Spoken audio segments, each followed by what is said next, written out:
What's up, guys? Welcome back to another episode. My name is Luke Bowler. I'm your host. Today we are making a breakfast casserole that's in layers, and we're actually going to make the whole thing in a skillet. So, roll the intro.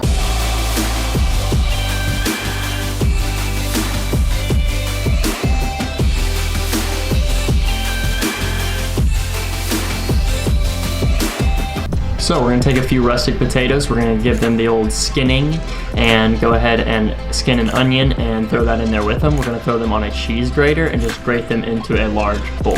I'm actually not going to wash the potatoes, and I'll tell you why in a few minutes, but we're just going to grate all those up until they're nice and fine and salt and pepper those. So once those are all done, the onion and the potatoes are all shaved, give that a little mixy mix, salt and pepper them, and then we're going to start squeezing the liquid out and add them to another bowl. If you wash them, this process will be a lot more difficult and take a lot longer, whereas if you just leave them dry, it's going to be a little bit easier. The more moisture you get out of the potatoes, the faster and the more crispy the potatoes will cook. After that, you're going to heat up a non-skillet to medium-high, hit all the hash browns on there, and go ahead and press them down. You basically want one big hash brown. You want it to smash down as you can get it, and you just want the whole thing to be perfectly uniform. Once that's been cooking for a few minutes, go ahead and put butter on all of the edges. This will help it kind of cook a little bit better, cook it evenly, and add that really good buttered flavor. The butter will also aid in the crispiness of the hash brown at the end. Once you're ready for the flip, the easiest way that I've found to do it is to put a plate in there, flip it over onto the plate, and then just flip the thing back into the pan. After the hash brown is on its back, go ahead and put some more butter on there. You know, this is not healthy, but it is delicious, and go ahead and cook it that way for the next few minutes until both sides are nice and golden brown. Once the hash brown is done, go ahead and set that aside. Now we're going to crack some eggs. I'm using 6 eggs. If you want the egg layer to be thicker or thinner, use eggs accordingly. Go ahead and drop a shell in there, no big deal. Go ahead and pour a little bit of half and half in there, and then give this a little bit of whisk for a few minutes till it's nice and fluffy and everything is good and combined. Next, we will start the ever so painful process of grating cheese.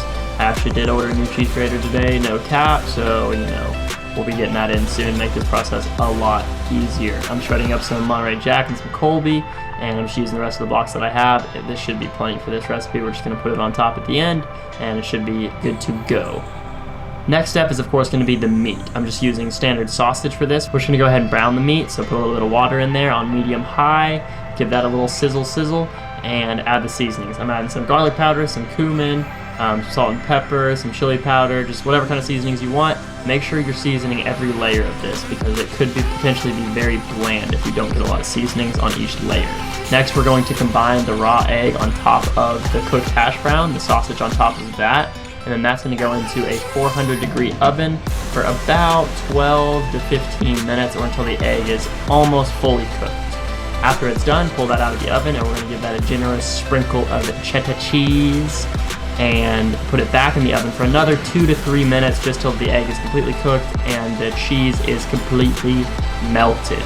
Once that comes out of the oven, we're obviously going to sprinkle it with some scallions. So we can go ahead and cut up the scallions right now, and we'll have that ready in a little dish, and we'll sprinkle those on once it comes out of the oven.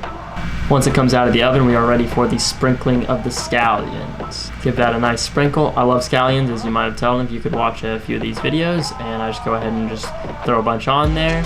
After that, I'm going to grab a pizza cutter and go ahead and just chop this into pizza-sized slices, and then we will be ready to slap it on a plate and slap it in our mouths.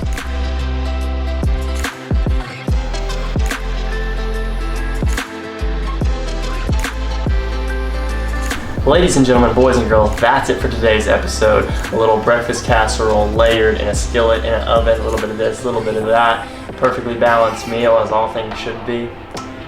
And I'll see you guys in the next one.